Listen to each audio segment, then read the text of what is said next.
Coming up on STO Nation. One thing that I had learned from somebody else was because I was going to mount mine on the ladder side because it's you climb up the ladder, you put it right there. That makes a lot of sense. The only problem is if you have it mounted, it does make it difficult to get up on your roof and down because it's kind of in the way of like trying to get around it there. So if you're not like a cat like Lorenzo, you might have a little bit more trouble getting down. So an older person like me was like, I probably should put it way out of the way so I don't trip over it and end up like hanging myself with the wire from Or if you're working with Boy ceiling. Scouts, you say, "Hey, you guys want to get up on the roof?" And they get really excited about that. And then you put them to work. You're like, "Okay, now mount this up there. Now take this down." Welcome to another episode of STO Nation, a production of Park Media. Before I introduce today's guest, don't forget to hit that subscribe button, share, and leave a 5-star review. And if you find this podcast useful in any way and want to pay us the ultimate compliment, head on over to our Patreon page where you can subscribe to be a Classic, Stealth, or Beast Mode subscriber.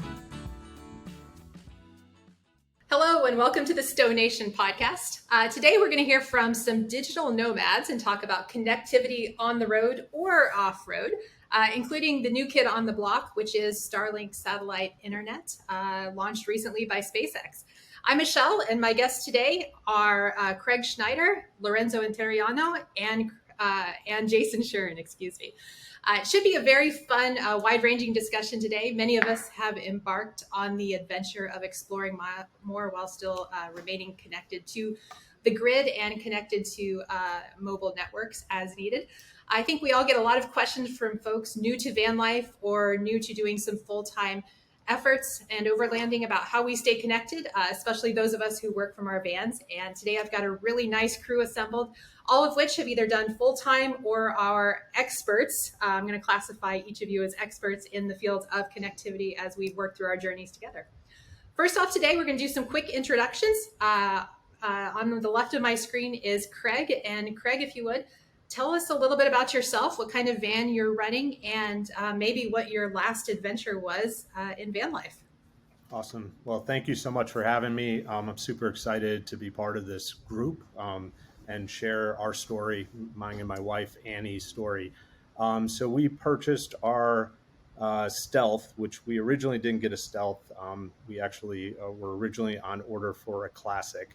And to be completely honest with you, we did not go into this looking to buy a storyteller.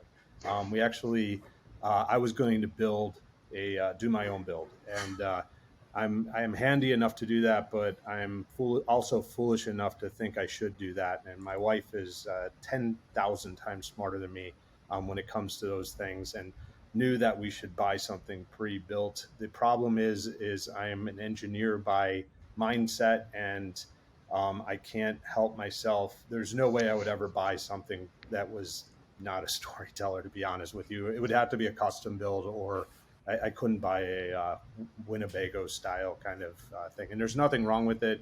Everybody has their own kind of thing, but the quality is just not there. And so what happened was I was actually looking for a donor vehicle, and somehow through Mercedes site, I ended up connecting up with Mike Smith over at the Mercedes dealer there, and I saw that he had some in stock, a lot of them, as it turned out. And he really did not have a lot in stock. He had a list of orders for actually Storyteller Overland, and they were perfect donors. Unfortunately, he kindly laughed at me and said, he goes, "Do you think if I had a single one more of those, I wouldn't turn it right over to Storyteller?" And I said, "Well, that makes a lot of sense." And we got to talking a little bit, and he was just really, really nice to me. And he goes, while you're looking for your donor, and he almost knew that I would never find a donor, but he said, while you're looking for your donor, why don't you get on this list of these storytellers? Because I got,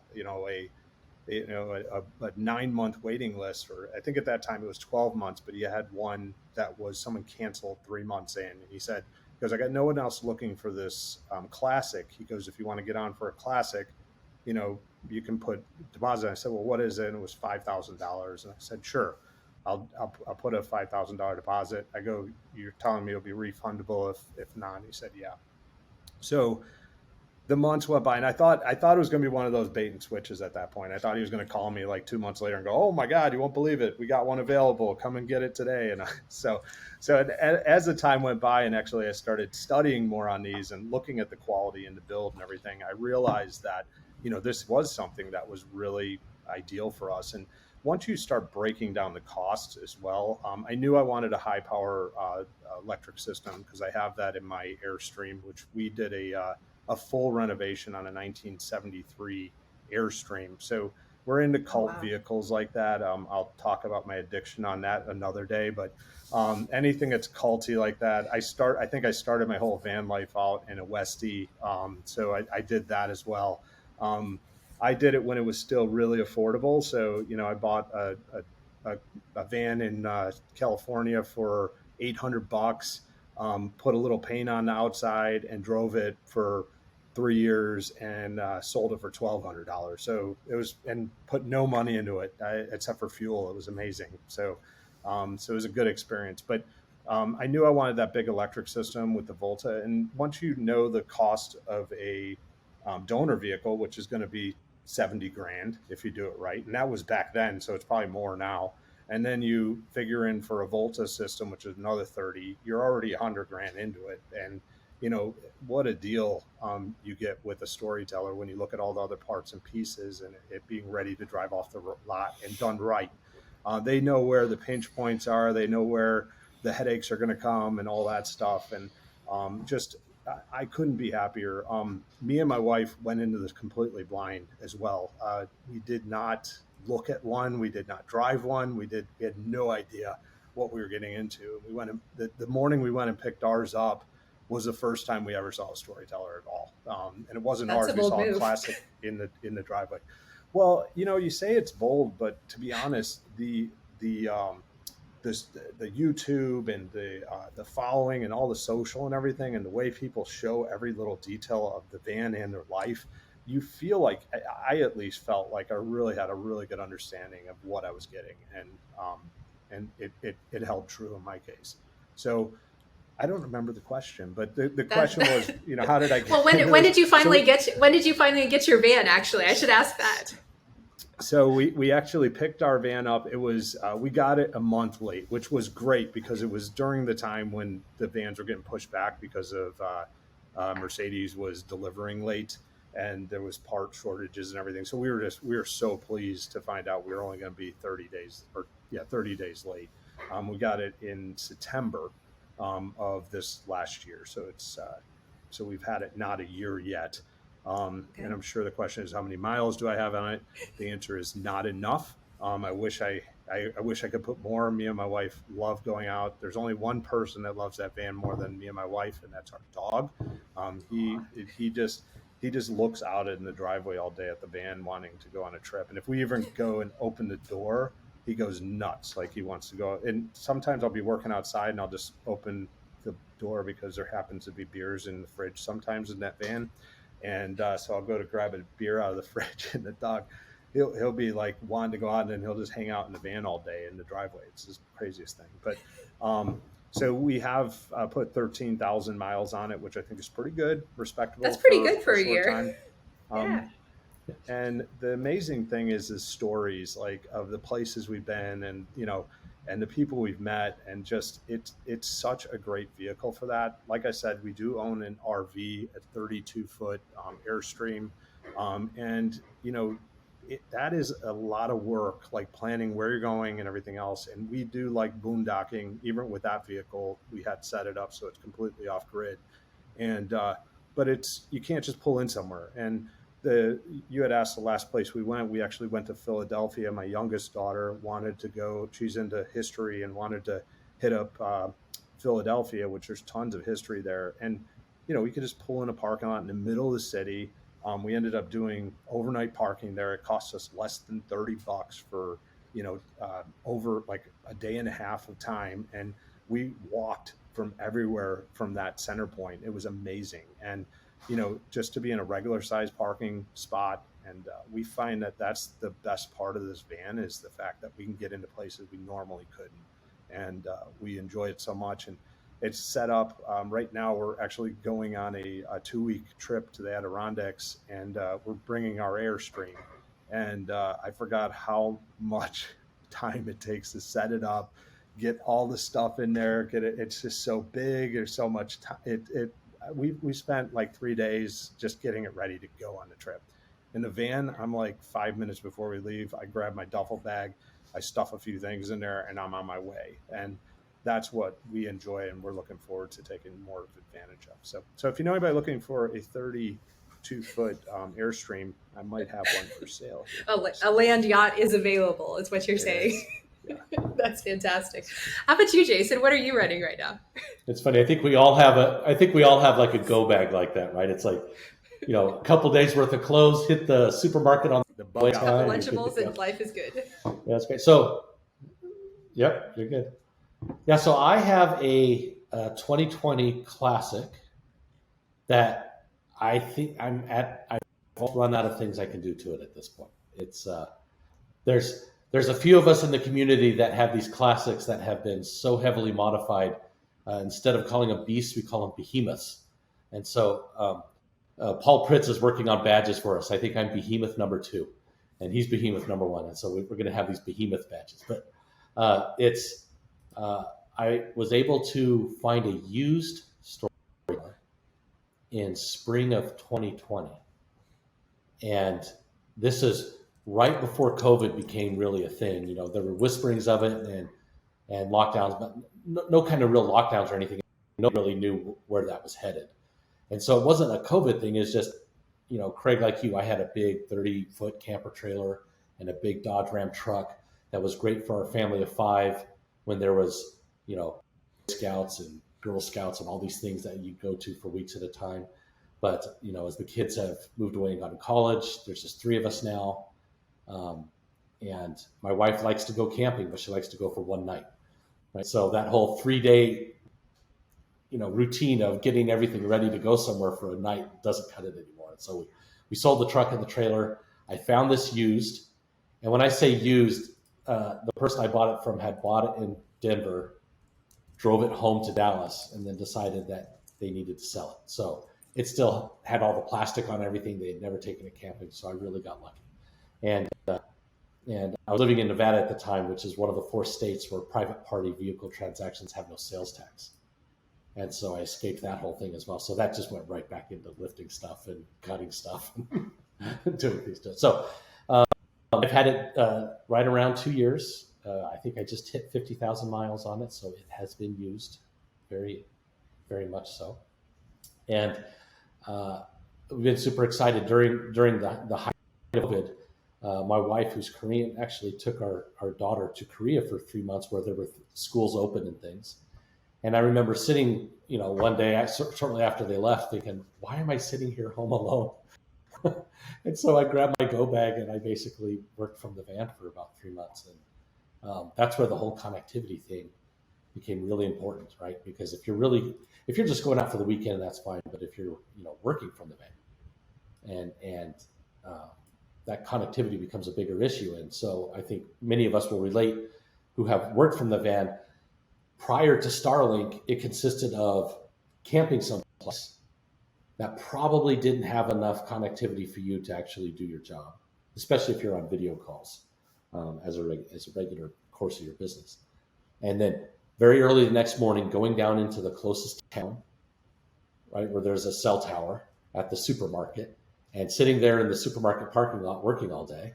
And then, later in the afternoon, going back off and getting back on the road to go to your next destination, which was unbelievably great and super fun. And I can't tell you how great that lifestyle was for when it happens. But I always remember thinking, man, if they ever figure out this connectivity thing so that you can be at your campsite and have legit connectivity, it's going to be a game changer because it also changes where you consider going. Because, you always had to say, well, I could go here, but it's too far to the next town in the morning. So maybe I need to go somewhere else.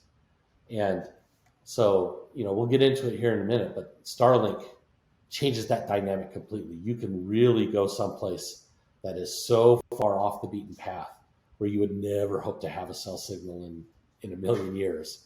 and actually stay there a few days in the middle of the week while you're working. So pretty exciting about how that totally mixes up the dynamics. Jason, where's your next adventure planned, or where was your most recent adventure? So most recently, we just moved to Tucson, which is about 3 hours from where I grew up. And what's exciting about that for me is now I'm close to all the mountains and the rivers and streams that I went to as a kid. And so I've got old haunts that I can now visit with the van. And so I did that. The Starlink arrived at my door on Thursday.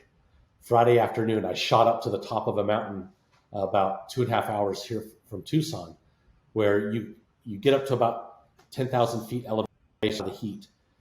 And it's just spectacular. It's beautiful up there, but I knew there's no way in hell that there would be a cell signal up there. So I'm like, I'm going to put this thing to the test. And so I went and did that. And then the very next weekend, the local congregation, I help with the Boy Scouts in our area around here. They wanted to go camping. They said, hey, we want to go up to the top of this mountain that's like 2.5 hours from here. I said, I know exactly what you're talking about. I was just there last weekend. And it afforded me to go up a couple days early to save a spot, right? Because I could actually work all day from there. And I have to be careful how I say this, but this is my wife. No, she's not in your shop. I could be a lot more productive working from, a picnic table in the middle of a meadow with full internet connectivity. I don't have any distractions. I don't have dogs that need attention. I don't have kids coming home early from school. I actually can get quite a lot of work done that way. And so it's pretty interesting, the dynamic and the options that provides you. But anyways, it was Mount Graham. It's super great if you're ever in the southern Arizona area. Mount Graham is where they have a big telescopes up on top of the mountain. And it's just spectacular up there. There's some great hikes. It's remote enough that you can have a great campsite without people bothering you. There's ice caves. When is the best time to visit? I'm guessing midsummer is not the time, or when would you propose? It is. Okay. Midsummer is perfect because up there it's nice and cool, right? It was, the highs were in the low 70s. It get down into the high 50s at night. It was beautiful. It gets snowed in the winter. You can't go there. So literally when you think you would not want to go to Arizona, that's when you. Lorenzo, I know. Good. And the next trip, real quick, the next trip on the list is the STO Nation fishing trip, which I think, Michelle, you're going on. I think so. I have to figure out where I'm going to store the rod and tackle, but it's happening. So looking forward to that. All right. Lorenzo, I think speaking of connectivity, you had some connectivity issues, but you're back. Tell us about fun your van. times. Yeah, no. I guess that's what happens when you talk about connectivity. You get a little blurb every now and then. So a little bit about me. So we actually, I think like most other people, when I first stumbled upon Storyteller, I wasn't even looking at Storyteller. We had seen a Rebel, and kind of started looking at those, and we're like, well, they seem kind of nice, blah blah blah.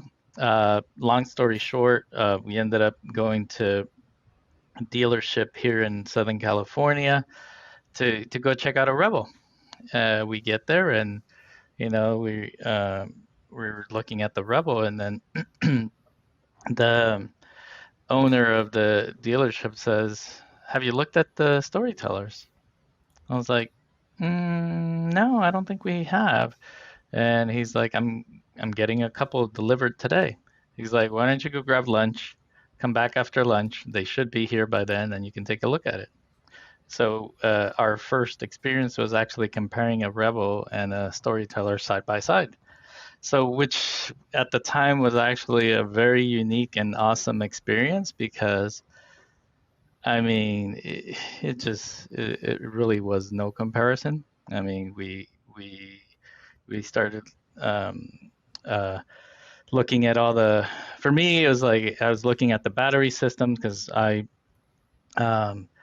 actually have an engineering background. I went to school for electrical engineering, and I mean, now I work in the IT field, but basically, I started looking at the battery systems. I started, and I'm like, yeah, there's really no comparison between the two. I mean, just going in and pulling out some of the drawers, opening some of the doors, and it was just.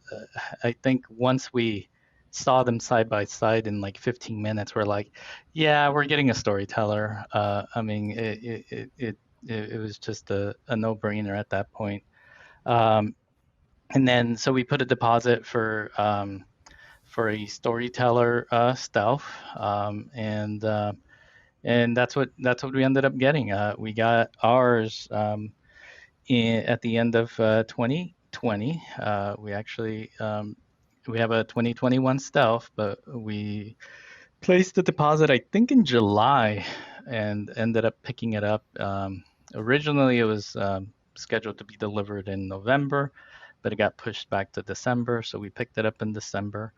And our very first storyteller meetup was that New Year's Day 2021 and New Year's Eve, I guess, in Joshua Tree with the mod master himself, Pop Pritz, what is it, and a few of the other folks. I think there was like 6 vans total that day, roughly.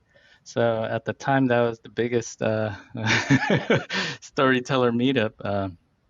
Um, but yeah, I mean, I think for us, quite honestly, that decision to get the van has been probably one of the we always say that it's probably one of the best investments that we've made.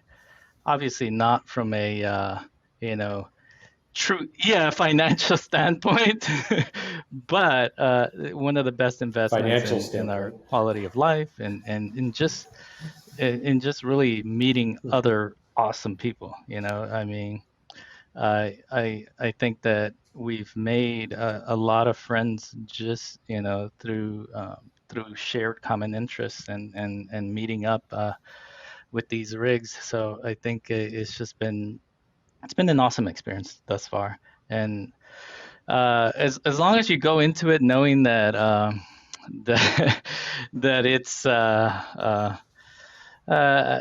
don't want to say money pit, but it really is The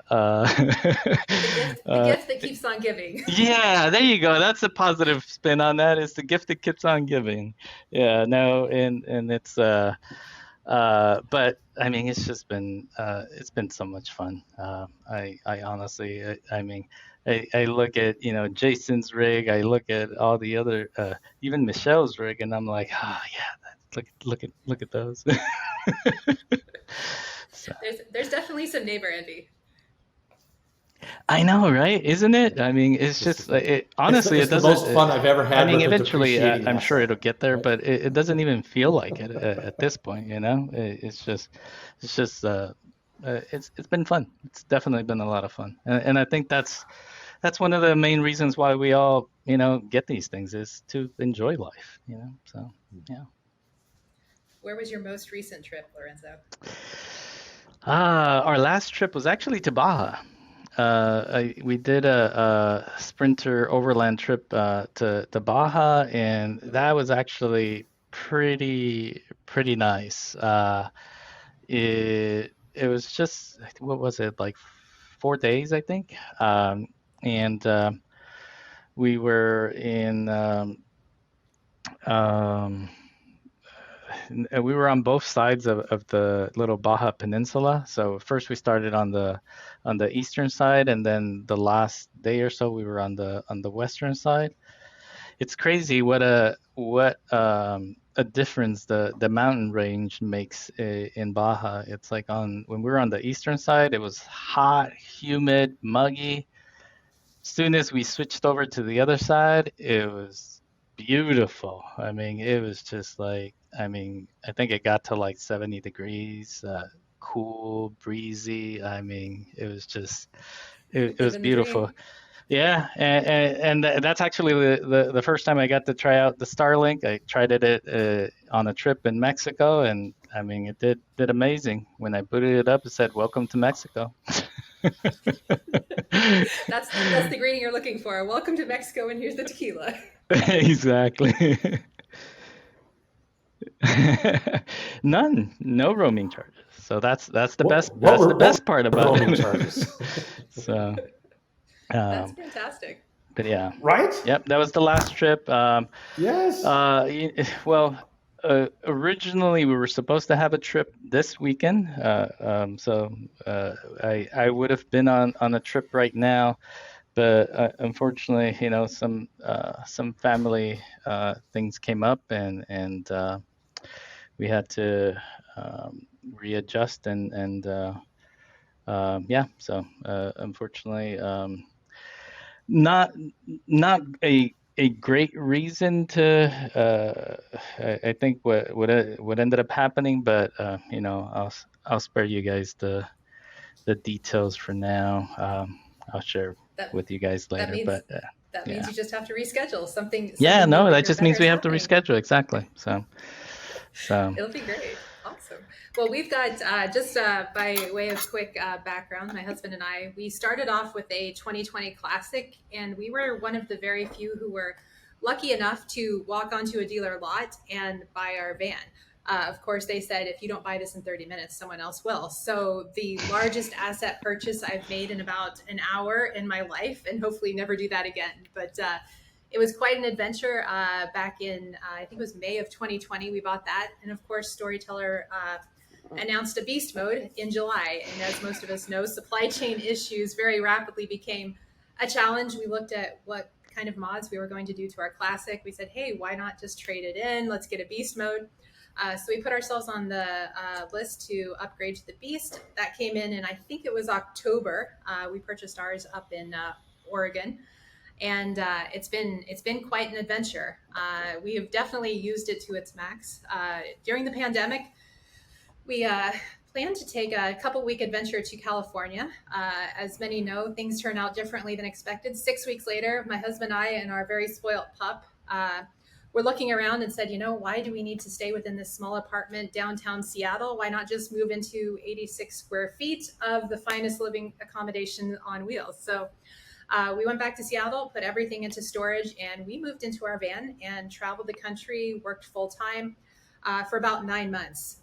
So as you can imagine, connectivity is absolutely critical on an adventure like that, especially when two adults are working full time. And so much as I think Jason mentioned, it limits what kind of places you can park, at least with the options that were available at that point in time. And what I kind of look at this is it's almost the Maslow's hierarchy of needs, except the hierarchy of connectivity, right? Where we start with cell phone hotspots, and then everyone upgrades to a hockey puck, and then maybe you add the Wii Boost to improve your signal. And then suddenly you have an antenna that can pull in Wi-Fi and alien signals on top, but it's still not good enough. And you have to make sure you're someplace where AT&T or Verizon or T-Mobile can connect. And then, of course, most recently, Starlink came out. So we are running everything but Starlink. I have my Starlink in a box, and we're going to test that out next week on our adventure. So definitely looking forward to that. But as far as mobile connectivity and being digital nomads, that was quite a learning experience, but it was also the greatest adventure of my life. One of those things that you write the check for the van and you never expect what it's going to lead to. We hugged the coastline. We met so many new friends, new family members almost through that adventure, and also a lot more experience through it. So it was absolutely fantastic. But again, the options at that time had some restrictions. We went to a trip down to Baja last November, which was before Starlink was enabled for the mobile crew. Had plans that I run Verizon, AT&T, and T-Mobile at that point. AT&T was supposed to work, but they didn't have a contract on the local satellite dish. Verizon is not a cheap roaming option when you are in Mexico. T-Mobile works quite well, but again, you're limited to a certain amount of bandwidth per month. So I'm really excited now that Starlink is active, and I hear that it's been proven. So we're going to be rocking the work from beach come this November, I think. So definitely looking forward to it, and I'm eager to kind of hear some of the tips and tricks that those of you that are already running Starlink and have it installed can maybe share as we continue to roll out deployments. So thank you guys very much for your background experience. And I think the other piece, let's see, we just crossed 52,000 miles on our van, which is maybe shameful for having traveled the entire country, but it's definitely been worth it with very few breakdowns. Last adventure, not for me, but I also find, some folks say their husband sleeps on the couch. In my case, my husband takes the van and travels around the country for about 3 months and comes back. So Graham, who also hosts a few podcasts, just traveled the country and went to several of his different work locations and came back. And then next week, I think we're planning to go. I know. I know. You're an expensive friend to have, Jason. Stop by my place. We went and had tacos. He comes back telling me about all the things you've done, and I'm thinking, okay, this was an expensive trip. And then let's see, next weekend, I believe we're heading to Lake Tahoe with also some band friends. So looking forward to that, quite the adventure. But pivoting more towards the connectivity, and Craig, let me go to you next. I think what caught our eye is you have recently installed Starlink, but you've got some other RVing experience. What type of mobile connectivity options have you had in the past? And then how did you set up your Starlink setup? Yeah, so I've gone through kind of the gauntlet as well. I always wanted to be able to get out and away from everything, but I own a company, so you can only be so disconnected from your company, and things go really bad really quick. So, so the reality is just being able to have a pulse and being able to connect and be able to continue to work. I find that being a company owner, being away and being in a beautiful location helps me visualize where I want to drive the company. I have the biggest growth in my company over that, couple day period of time. I get projects that have never been able to get done because I don't have all the distractions of the normal day to day. But I found that as technology evolves and you have to be more engaged with it to still be able to do those things. You can't just go out there and write things in a book. You have to be connected to, or at least in my field, I have to be connected to the internet to work on some databases and things like that. And so it was kind of like, how do I do both? And, connectivity has helped with that. And so, I started with the cell. So I did WeBoost, and I thought that was going to be like, oh my God, this is amazing. Like you just click a button and like my cell signal goes up through the roof, and that's going to be awesome. And it's not like that, just so everybody knows. It will boost your signal. You might be able to get a text message that you normally wouldn't have been able to get before. But you're not going to be on Zoom. You're definitely not going to be downloading videos. You're connected. It's like an emergency lifeline, in my opinion. And I know that, like, I've done the directionals and all that stuff. It's just a lot of setup and a lot of like hocus pocus kind of stuff. And so I've done that. I haven't gotten into the crazy. I have 8 what they call them, the SIM cards and stuff. I haven't gotten into that, so that's not my realm. I probably would have if Starlink didn't come into my life, but at this point, I'm probably not going to get into that because so far, and I feel like we're at the infant stage of Starlink. As they throw more satellites up there, it's only going to get better and better. That's the reason a lot of areas couldn't even get it, because they didn't have enough satellites up there to support it yet. So It's only going to get better as time evolves. And I think also for us roamers, I think it's going to get better because they're going to design antennas and connectivity, like maybe 12 volt versus, household. I think that we're going to see some evolution of that product as well. So I don't know how far you want me to go and, back and forth here, but I adopted Starlink. I have kind of my past history is kind of in satellite communications and such. So I have a pretty good understanding of like how, at least enough to be dangerous, I guess. And I'm also an ex-electronics engineer, so I feel capable enough of getting my hands in the computer chips and stuff like that and not being overly concerned. So I did the motor disconnect switch myself on there so that I could mount it in the bottom of a roam box. I wanted it to be so I didn't have to like spend hours setting it up and stuff. And it's not. I mean, it's pretty simple to set up, but the stand, pulling it out, going on your roof, getting it out. And I'll be honest, every time I've used it so far, I set it up so I could do that in case it didn't work right. I mean, to be honest.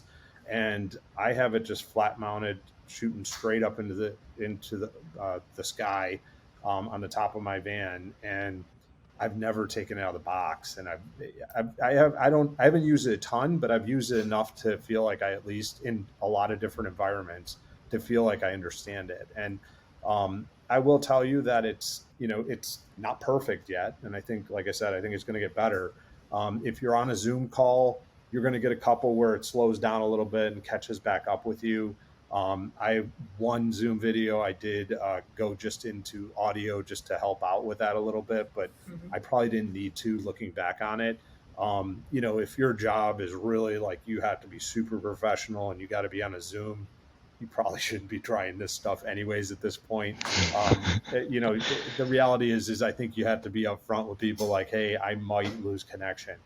That's the only thing. When you're on and you're full throttle, it's fast. It's really fast. 100 megabyte kind of fast. But when you'll get a few lags here where it kind of, slows down a little bit and speeds up. That's been my experience, at least. And I don't know if that's because it is still a new technology and it hasn't, you're sharing signal with other people, or if, it's line of sight or cloud cover or those kind of things. But I've been so happy with it in contrast to my alternatives. I'd stand on a soapbox and scream about it all day. And so and I don't know if you saw, I also went into, I don't know, it was just like a thing I had to like prove that I could do it, I guess, more so. Sometimes I do dumb stuff like that. I also figured out how to hook it directly up to Volta. The reason I wanted to do that was because of the power drain. I don't want to, I guess it comes from the old side of me where, I set up my Airstream to run all DC. So I don't have an inverter in there. I don't want to eat the consumption of just running the inverter. As we know, if you just leave your inverter on, you're going to burn through battery power if you're using anything or not. So having that inverter off to me I like to just turn it on to microwave my coffee in the morning. That's the only reason I want to use it. Or if we're in a hot area, I'm a baby and, having air conditioning. so we'll run that. But and one trick on that, if you have a high idle, which I know you shouldn't if you don't have a beast, not all of us can afford a beast, Michelle, but some of us, or behemoth, or behemoth. Some people I know have high idles. Thank you, Lorenzo, for your awesome video. Let me get mine all set up perfect. So I've been using that as like, if you don't have that, even though everybody tells you not to get it, I would totally get that. Like, I don't know how you live without that, to be honest with you. The one thing that is a nice little trick, and I'm sure you guys know it already, but a newbie like me didn't. If you are using it mainly for your AC, when you do go to recharge on that, go back to the cabin AC and crank that up to max and turn your regular cabin AC off, so you're not eating up electric while you're trying to make it. So that was a cool thing that I picked up on pretty quick that helped out, obviously. So I know we're not talking about air conditioning right now, but well, it wasn't obvious until we spent some time in Florida in July last year, which clearly tells you our road trip planning needs a little bit of love. But you're exactly right. Turn on your chassis AC, turn off the house AC when you're charging, because I'd say it charges at least 30% faster, if not more. Yeah, way faster. Yeah. Like it's night and day. Like you don't think about it at first. The other thing is we were walking back to the van. It was like 100 degrees in Philly. And my daughter's like, I wish we could have the AC on when we get there. And I'm like, well, actually we can. And we can. use the drone and turn on the van. And that was really nice when we got there. It was already cool. So Life is good. So before you modified or super modified the Starlink, tell me what comes in the box. You mentioned there's a dish that has some motors. What kind of pieces or hardware is in the box? Yeah, so it's the most basic thing in the world. They've made it like basically idiot proof. I mean, it's basically the dish. You get the dish, you get the mounting bracket, which is the four-legged mounting bracket, and you get a cord, which I believe is 75 foot. 75, And yeah. yep, and then Wow. you get the modem that you plug the back of that cord into, and then out the back of the modem is a regular household cord. So that's it. There's really Okay. only one like wire. And in my videos where I did all the hacking and stuff, you'll see that I didn't ever mess with that cord because it's a proprietary cord and I didn't want to play with it. So actually, even when I did the connection to the Volta, I used just a secondary cord to do that. So you can do it if that's the case. Now I will tell you, I run mine off the 110 still in an inverter, just because I wanted to truly test it as a system without monkeying around with it. When I did switch it over to the Volta system, at that point I also switched it over to a 12 volt cheapo Wi-Fi router that you buy off of the Amazon, because I wanted to be able to run that off of 12 volt as well. So I did test it. It works great like that as well. It's once again, it's designed to basically plug in the backside of that into a router, and all you need to do is provide power to it. That's all there is to it. That's fantastic. And then do you have it permanently mounted to your van, or do you have it in a removable scenario and every time you're on the move, you are taking it back down? Yeah. So what I ended up doing is I don't like, I'm OCD with like my van. I want to make sure everything's like got its place, and if it doesn't, then it doesn't belong there for me. I knew I had to kind of come up with a hard mounting kind of version of it. So what I actually did was I mounted the modem above the refrigerator in the cavity there. There's enough room to do that. And I just kind of put it there. There's an outlet, at least on mine, which I have a 2021 Stealth. There's an outlet on the front face of the island in front of the sink to the right, where you can kind of plug Yep. your induction into and everything. So what I did was I went to the big box store and bought a split. It's an outlet and a switch on one, so that you can. And then I just basically pulled the power off of that outlet, the 110 power, and ran it for my Volt or for my Starlink, and plugged the Starlink in there. And then there's a switch there, so I can turn it on or off basically, and it's just sending it, and that's it. And then the cord I ran up through the microwave cabinet up through the roof. I drilled a hole. That's not for everybody. I wouldn't encourage that unless you feel comfortable with that. And then I box mounted mine. I used one of the Rome 95. Is it liter or whatever? Yeah, it's liter. Liter. Yep, 95 Yeah. liter. So the 95 liter box. I have a 2021. If you're OCD like me, I'm sorry. You won't be able to do your boxes like mine, because Storyteller moved the fan and it's off center now. And I don't know how that doesn't drive people crazy, but I'm glad I got my van when I did.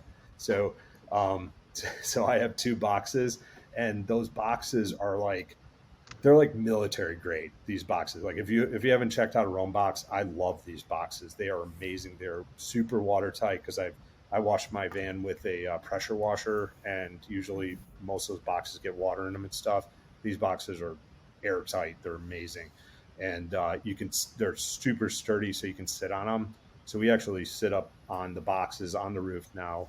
And we're actually trying to figure out a way to come up with a little bit wider captain's chair. There's a van builder that, or not a van builder, a van mod builder that has a roof seating arrangement, but we want something a little bigger so we can both sit on it. So we're trying to figure out how we're going to do that on the back. I'm Nice. going to have to follow behind. Now Yeah. if I remember right, that video, and I think I saw pieces of it. I know it's in the Facebook group. Is it on YouTube as well, Craig? It is on YouTube. Yeah. I Perfect. originally posted on It's on YouTube, YouTube, and then and linked it to the Facebook group, our little shared group. If you just go to the Facebook site and for our group search Starlink. Fantastic. It's like the first You're thing. infamous. Now, Jason, you're using this on top of the mountains. Have you mounted yours permanently, or Yep. you've got a temporary setup? So it's temporary setup, but with a permanent mount on there. And so, you talk about you got the box. When you open the box, Michelle, you'll open it up, and the instructions are just basically a packing placard that has some pictographs on it that basically says plug Symbol as shown. in. You literally just, as symbol as shown, you literally just plug it in and just set the dish there on the ground or wherever you're trying it out. And it is the most turnkey thing I think you'll ever find. And so people who are nervous about connectivity and satellite, the notion of satellite hookup thinks, oh, I need to get an installer. No, this is the most, as Craig mentioned, dummy-proof, turnkey thing you've ever seen in your life. You literally just set the Starlink out there on the ground, plug everything in, and then the dish will move. It'll find the satellites. The app on your phone will allow you to set up your Wi-Fi network. Brilliant job by Starlink to make this truly dummy-proof. So, I got the WeBoost before, and when I first saw it, I was like, yeah, I could figure out how to install this and plug this in, but I need to mount an antenna on the roof, and then I need to run a wire in, and I need a router, and I need to figure out how to plug that router in.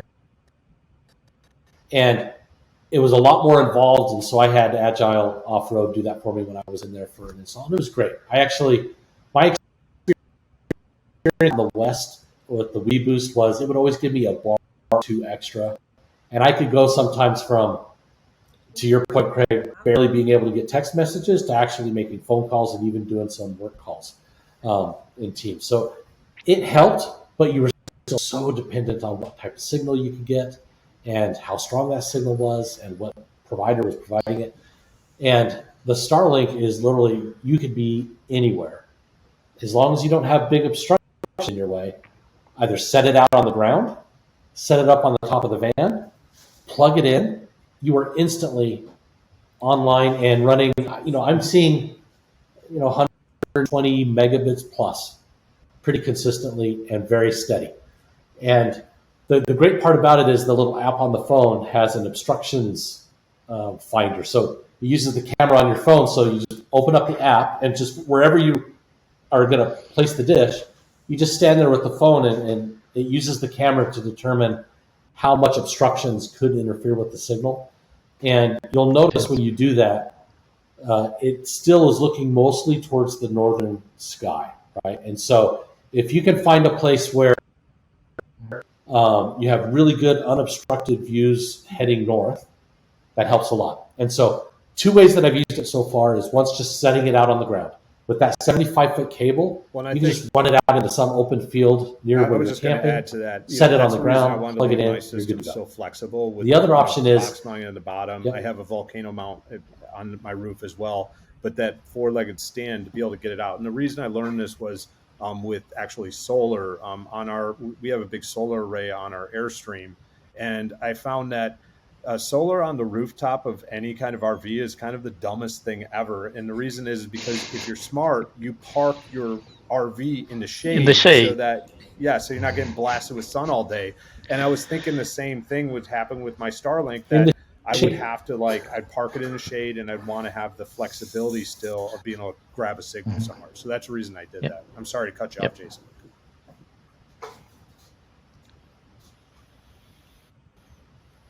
Yeah, and that's what I did. I remember the first night I used it. Yeah, I parked under a tree and just ran the dish out into the field. 75 feet, get pretty far out there, and it worked great.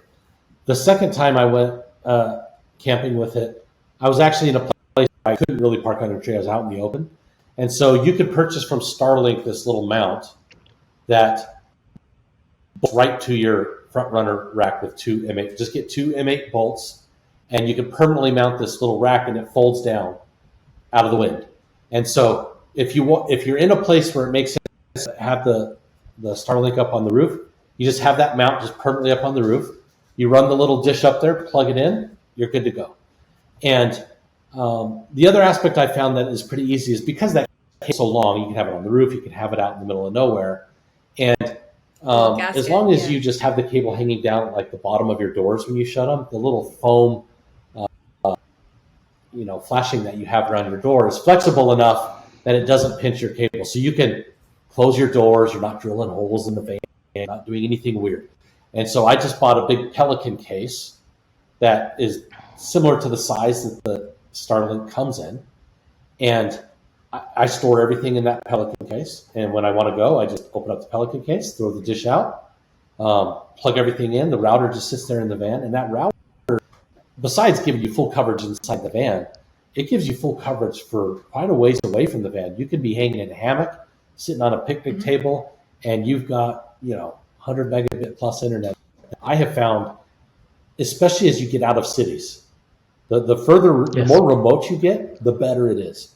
Because what they do is they prioritize people who have bought the residential version of Starlink over the people who have RV. So if you're in the middle of the city and you set it up, you may only get like 40, 50, or sometimes even less. And so if you get it and you try it out at your house in the city and you're not getting that great of a signal, you might think, oh, this isn't as good as everyone's saying it is. Yeah, it is. Just get out of the city where you're supposed to be using it anyways. Go out in the middle where you're not in tension with anybody, and boom, you're golden. And it works.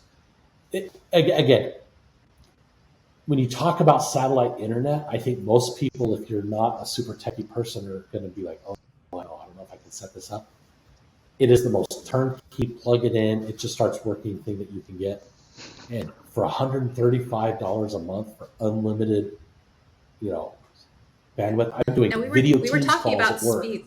Yeah. It's a beta version, yep. Unbelievably great connectivity. I can't wait. They're almost still the same as shooting at home. rockets up, so It's a I'm huge excited to see what happens with the additional satellites. For the beta version. We're talking just It's a bit a beta about version. bandwidth, and that's just something that it's a bit of a tech nerdy thing, but a lot of folks are seeing 50 megabits upstream, downstream, 100, whatnot it might be. For the purposes of video conferencing, I think a good rule of thumb is 10 upstream and 10 downstream. So that generally you can operate without too much lag. Again, it depends on how many devices you have using it.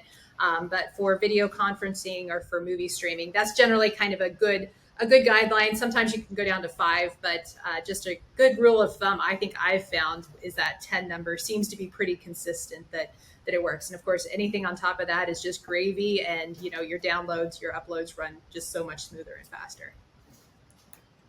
And so far, I've never been below 70 on the Starlink. That's with some obstructions, right? You get a good, clear, open view, and you're 140, 150. It's spectacular. But I agree. You're streaming Netflix, streaming videos, no problem. I agree with You're doing Jason. 4K at that point. You get out into the boondocks where you actually want to use this. It's way better than it is in the city locations. That's where I would tend to have more of an issue with video conferencing. It's like with me when I used it in Baja, I think I was getting 250 megabits per second download. So it was awesome. So for me, it's been a little bit of an interesting story because I kind of came late to the Starlink game. I didn't, get an early reservation like a lot of folks and blah blah blah. So my experience came. I tried a little hack that I found online to be able to order it and get it before a bunch of other folks, because my block was actually closed. So one of the ways that they've mentioned is because I actually have the residential version. I got it before the mobile or the RV came out. Now you can switch back and forth between the two as long as there's space on the residential side, they'll let you go back. But that's the thing, a lot of the cities don't have space. So right now, if you have it on a residential city and you switch to the mobile, then likelihood is that you won't be able to go back until they add more capacity. So just keep that in mind. But I have the residential version, and kind of how I got around that was that near Southern California, there happened to be a block that had availability.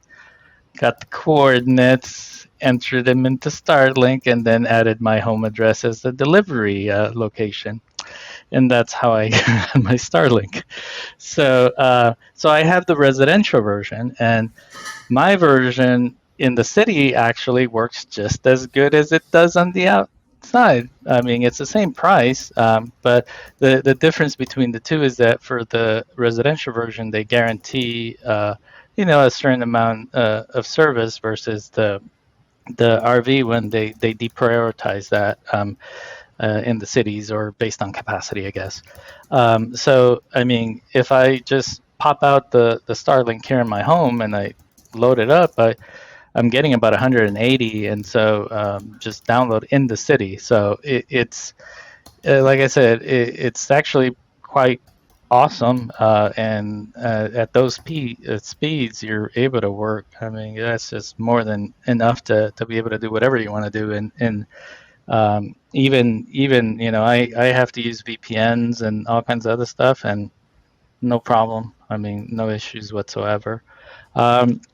I mean, there are the occasional slowdowns or blips in the service. Obviously, as we've talked about, it's still beta version, um, but overall, I mean, what you're getting is great service, unlimited service, and so far it's been quite helpful and allowed to work just fine. I mean, both my wife and I both work 100% remote, and it just allows us to that flexibility, to be able to drive the van anywhere, set it up and be on the go.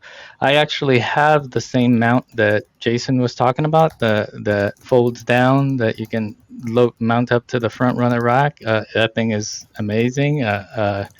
2 bolts, and it's really easy. I actually put mine on the side where the ladder, so I don't even have to climb all the way up. I just kind of climb up pretty much like 3/4 of the way up the ladder, snap it on, and I haven't I also haven't permanently mounted, so I just run the wire through the back doors, and we're ready to rock.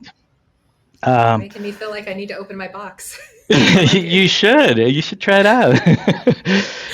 Next weekend. I know, seriously. You should just take it out behind the house and plug it in. And it's funny because the other thing that because I know there's all the hacks, right? All the hacks about, oh yeah, I want it to run off the 12 volts, and yeah, it's cool and everything. But the other thing too is that if if you have your mobile office set up, you have your laptop plugged in, you have a separate monitor because you do a lot of stuff. And I even when I was working remote, or my wife as well, we carry separate external monitors and stuff like that. So you're still using power to power your other devices anyway. So it's almost not as important to hack the Starlink to work off of 12 volts or whatever you want to get it to work off. It's like, yeah, exactly. That's the brilliance of the Volta, right? Exactly. So it's like just plug in your laptop, and you're ready to rock. It's like and really, from what I've seen, I mean, running the Starlink, it doesn't use a ton of power. I think there's some folks online that have posted, oh, this is how much power you're using over a 24-hour period or whatnot. So it's really not that much. Yes, it uses a little bit more power when it's booting up, when it's trying to acquire a signal, but once it stabilizes, it really consumes not that much power. So it's not even an issue. But it's really been. I was going to ask, did you find yourself leaving it on full time, or do you turn it off, nighttime or when you're not using it? Yeah, I mean, I think for me, the times that the times I've used that I've mounted on the roof, of the van, and even here at the house. The other day, um, Catherine was actually working off the van in the front of the house, set it up, and there's a tree right in front of our house, and it's right in front of the van, which it was kind of awesome because the tree created enough shade to the van, but it didn't block the Starlink, so it had Nice. like I think I was getting about 180 down on the Starlink, and just fine. I mean, just left it there running like the whole day, no issues. So I like it. obviously, Now you we probably talked. don't want to leave it on overnight. It might not be there when you wake up in the morning if That's true. if you're in town. Yes. See whether the bears like these. Yeah, If you're in exactly. town, if you're in We town, talked just a right? bit about the beta testing or the beta blips. How often is that actually happening in the real world? How long do those blips or lack of service typically last? What are you seeing in the real world? If you're obstructed, if you're unobstructed out of town, out in the boonies, right, where you're not, contending with local residential customers or anything like that, it's almost never cutting off. I mean, it'll have little 2-second blips, every now and then, but it's pretty unbelievably solid for the first release of something. It's unbelievably reliable in my opinion.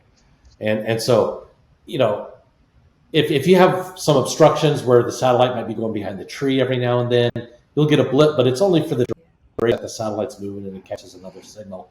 So it's not like you're down for minutes. Yeah, the other thing I heard was seconds. that obviously the satellites are moving, right? So there will be some instances when there's a handoff between one satellite to the next in your area, and there is like a few seconds of a blip during those times, and the other thing.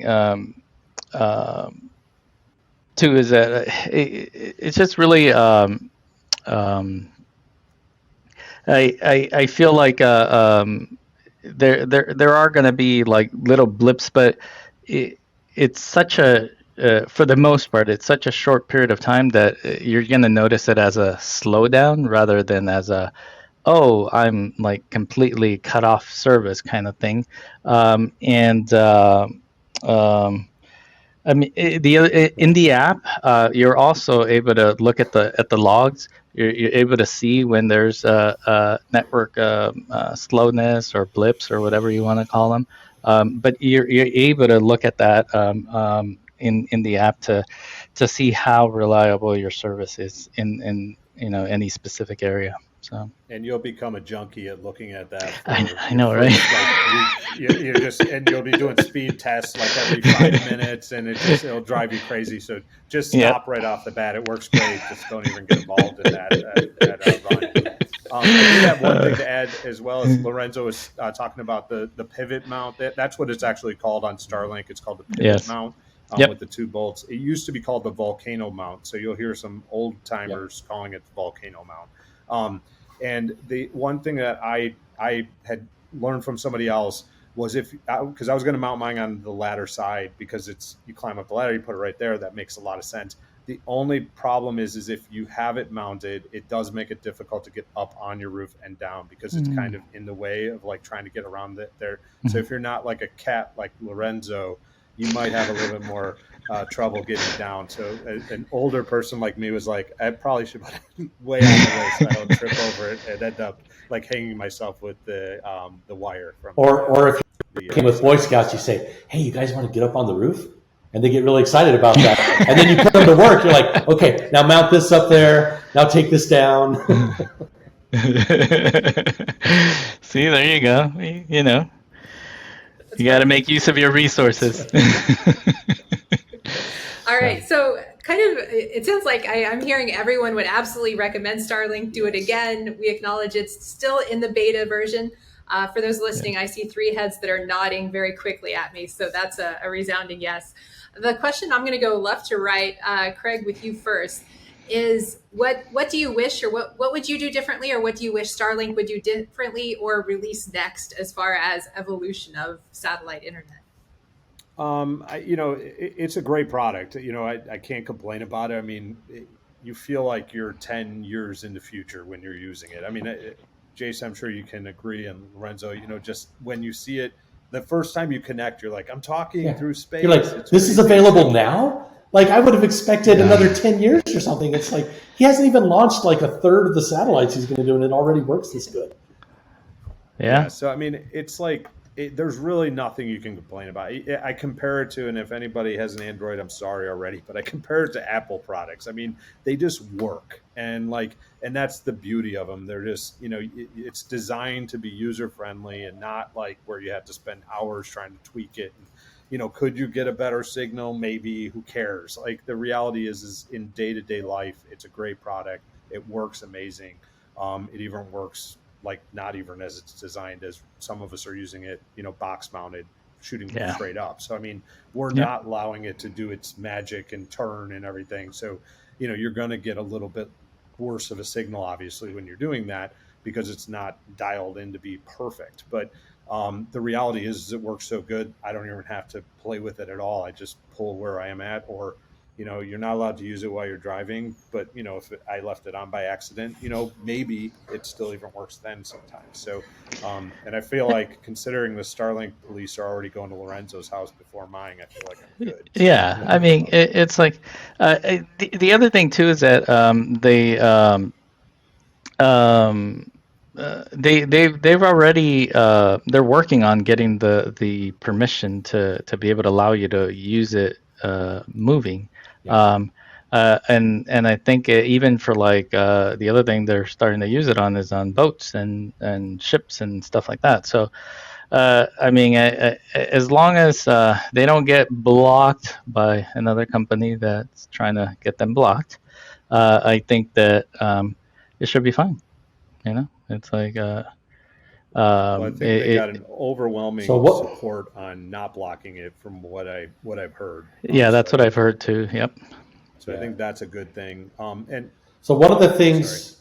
Oh, go ahead, Jason. So I was just going to say, ask, what could change? A 12-volt version, I would love that. That would be great. I think it's already I know it's already available, and it's probably already in the works, but because they're using them big time over in Ukraine right now, because it's a solid communication device to help them communicate, and they're using them in their vehicles, and it's all 12 volt from what I understand. So it's already designed. It just hasn't been released to us yet. And I think as the mobile kind of crowd continues to evolve, they'll release probably antennas that are easier to mount to a moving vehicle, as well as 12-volt version. So another reason to probably not modify your system or modify your vehicle for it. There's probably going to be an evolution you're going to wish you didn't do that if that's the case. So that would be my answer. Living in the future. Jason. Gosh, please don't be like the phone where I'm buying a new phone every year. now you got to keep up with the new dish. because I'm that guy. If you come out with a better version, I'm gonna buy it, right? But one of the things that I think I would like, and it's a mod that Craig did that you need to be pretty brave to do, is the little STO switch. So the satellite dish comes on a pivot, and there's a motor in there to move the thing around. And so when you pack it away, you would like that to be at its most compact location. And inside the app of the phone, on the phone, there is, if you go into settings, there's a button where you say STO mode, and that will close it up like that so you can pack it in a tighter space. But you have to be all plugged in. So, I made the mistake one time of, in my rush to leave the campsite, I unplugged everything, and I go to pack it, and I went, I forgot to hit the STO thing in the app to close it first. So now I got to go plug it back in and do it. Craig's hacked it to have a little switch on the dish that he flips it and it goes in. So something like that, I think, but I suspect, to Craig's point, as they come up with new antennas and better things, that just becomes an issue, and you won't even have that anymore. So that would be like my only maybe request. But other than that, it's so dead simple to just plug in and use. It's spectacular. And if you pay attention to what they're doing, they've applied for the mobile license. They've applied for some mobile patents for satellite dishes that are small. And the analogy I use is if you If you remember, the very first GPS Garmin watches came out for runners and athletes, right? It was this great big watch. It was gigantic, looked ridiculous on your wrist, and you had to have the most unobstructed view of the sky to get any kind of GPS signal, and even then, it was pretty sketchy and didn't work. And now we get to the point now where something like this, instantly on GPS, you can have all the obstructions in the world and it's just fine.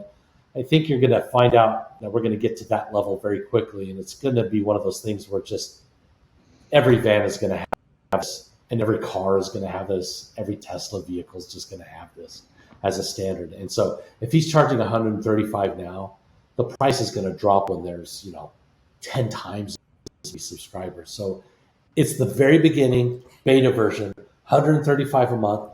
Go out into the boonies, take advantage of that Volta system in your van, plug that sucker in.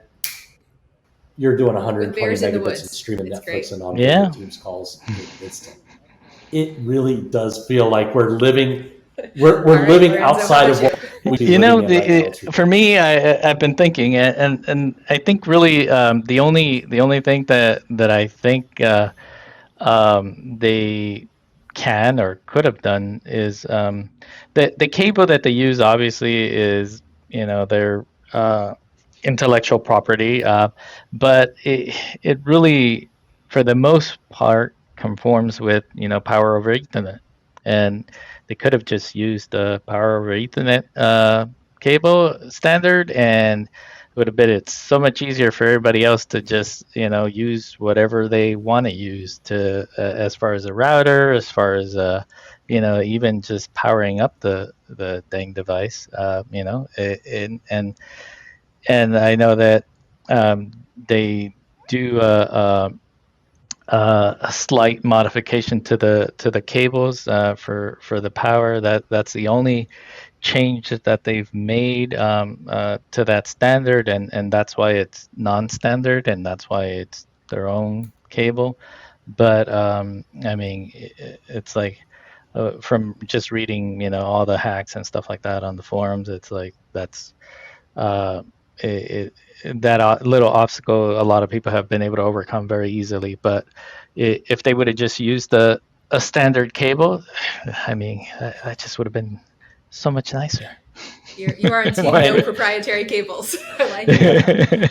But on a customer support note, the power cable, the cable between the router and the satellite dish is this big 75-foot long thing.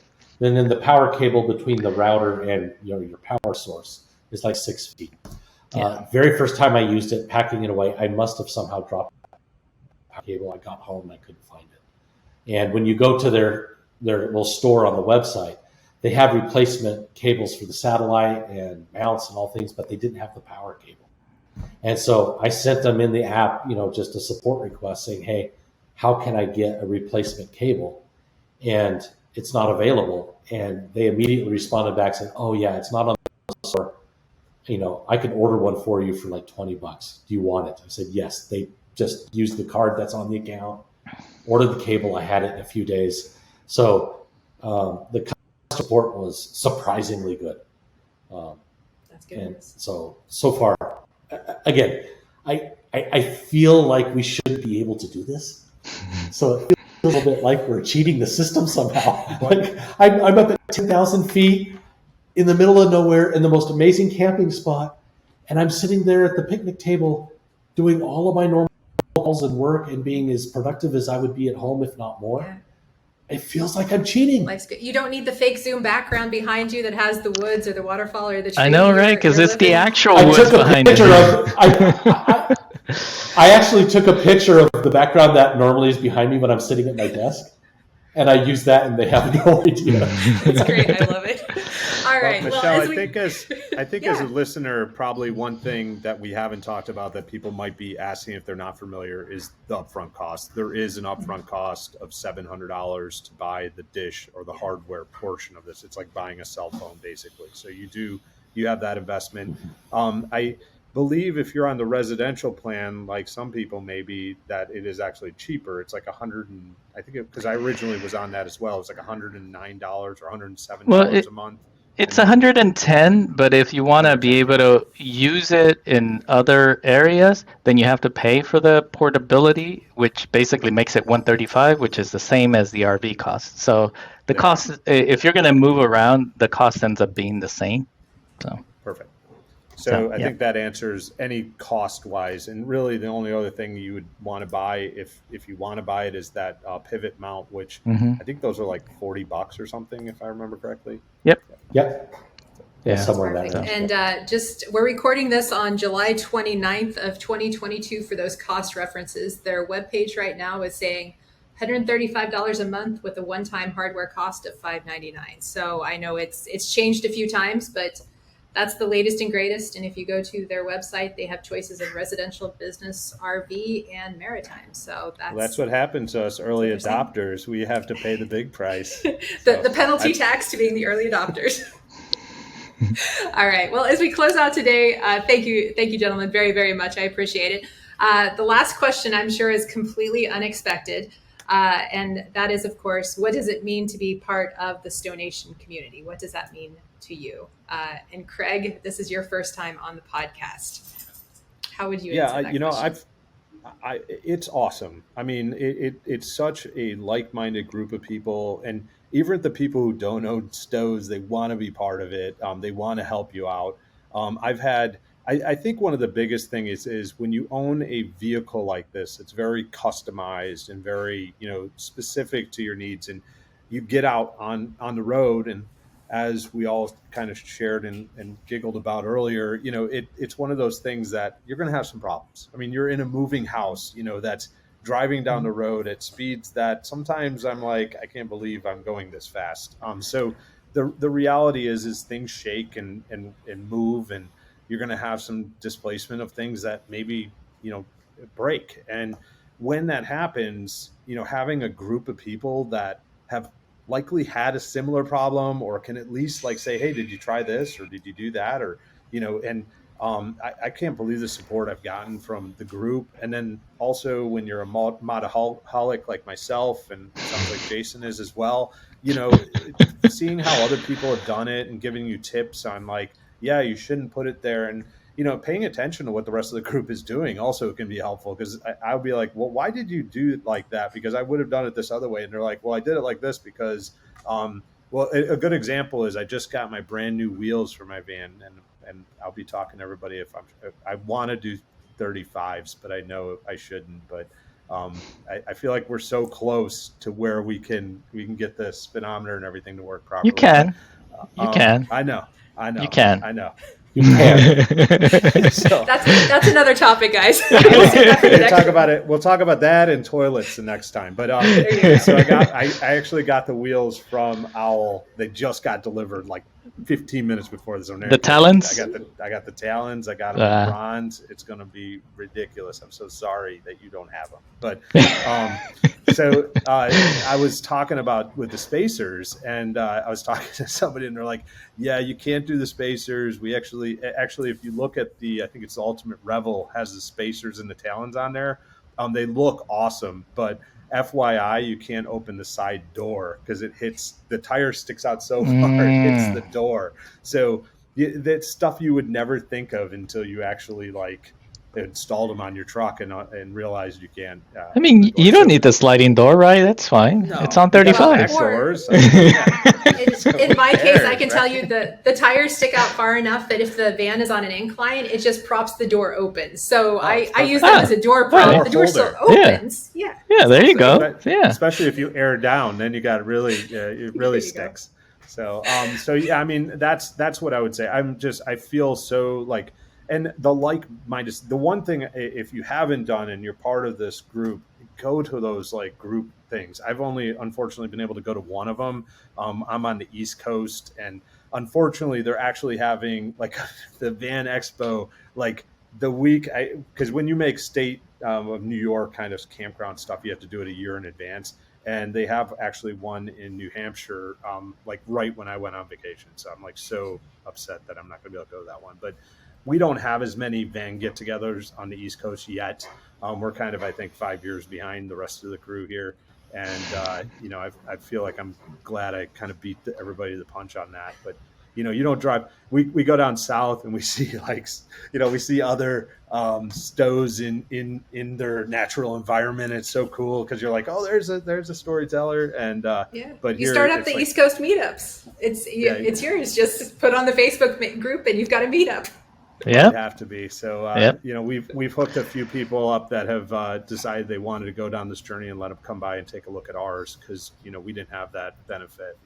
But once again, I'm just so happy, and my wife is even more that we can be part of this group of people, and everybody's so giving and so nice and just like-minded. And, if you think about it, I mean, these are not cheap vehicles. So, you're going to get a certain type of person that, has some available income and they think a little bit alike as well. So I'm not saying that in a nasty way by any means. It's just a great group of people. So yeah, definitely a good one. Lorenzo, what does it mean to you? Oh, I mean, honestly, it just means a lot in so many different ways. Like I think one of the things um, that really it started when I put the deposit for the van, right? That's when I found out about the group. I joined the group, and then I started reading and looking and asking questions and stuff like that. Um, and just talking to I mean, there's folks on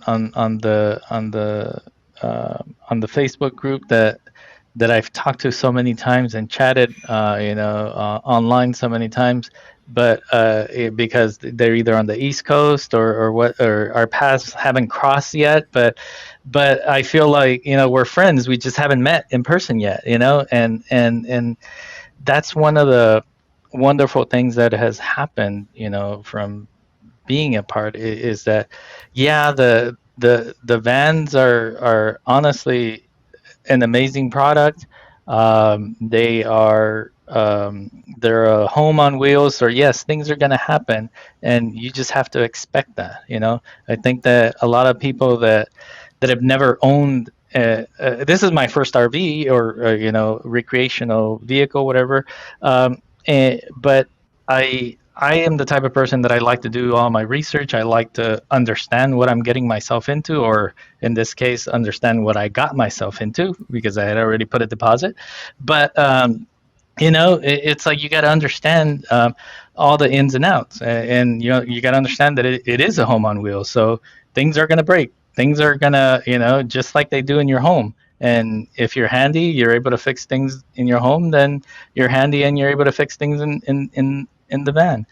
Um, but I think that meeting all these different people, um, just buying the van was kind of the beginning to kind of just becoming part of this awesome family. I see most of these folks on here as family. Really, it's like I think that that's the one thing that kind of sticks out is that everyone, if someone's going through an issue, there's at least a handful of people that are going to be like, hey, try this, try that. Why don't you try this? Or yeah, that happened to me too, and this is what fixed it. And I think just that alone is huge for people that are maybe new to the whole RV scene or the van scene or whatnot, and I think that's been huge for us as well. And it doesn't hurt that we've made some pretty awesome friends as well. So I think that's been a